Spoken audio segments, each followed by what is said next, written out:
Welcome to the second of Walk's Wednesday devotionals. What a weird and unexpected time. I've never experienced anything like this. I'm normally a fun and relaxed person.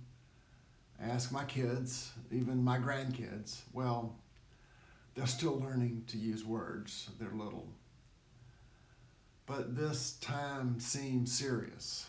So my Wednesday devotional is dour and more sober than I might normally give, especially as the new interim associate pastor. Maybe next week I'll tell you more about myself and what I believe. My friend, the Reverend Dr. Linda Simmons, wrote about this virus and our time of physical distancing a few weeks ago and compared our times to wilderness wanderings. I agree. She quoted Psalm 137 and reminded us that God's people have wandered before. You know the Bible stories. Abraham wandered from Ur to Canaan. Then Jacob wandered back in search of a wife.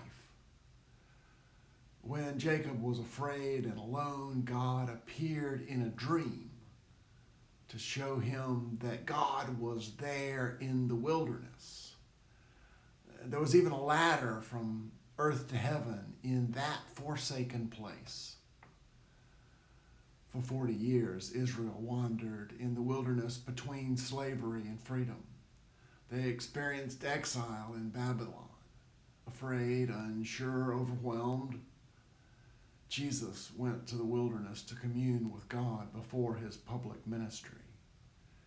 After those 40 days, the devil tempted him. After the fall of the Roman Empire, church fathers and mothers decamped to the desert and to monasteries for 400 years in what we often call the Dark Ages. We're in a new wilderness. And will be in this time of isolation for what? 4 more weeks, some other number? We don't yet know.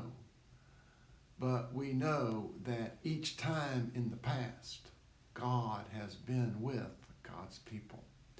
Here's the first lesson. God's the primary actor in these stories.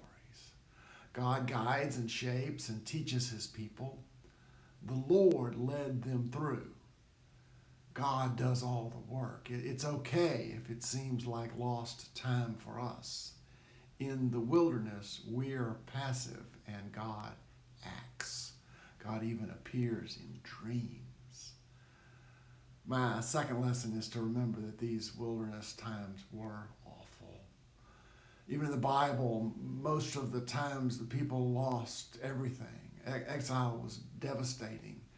Judah lost their homes and their wealth, their freedom, but they and their children came back into the promised land, more faithful to God. This is serious and should not be taken lightly. So to conclude my Wednesday devotional, we're on a biblical journey, and God is in charge. He's leading and we're following. And we don't know where we're going, just that, or even when we get there, just like Jacob and Moses and Joshua and the desert fathers and mothers, God's people have been in the wilderness before.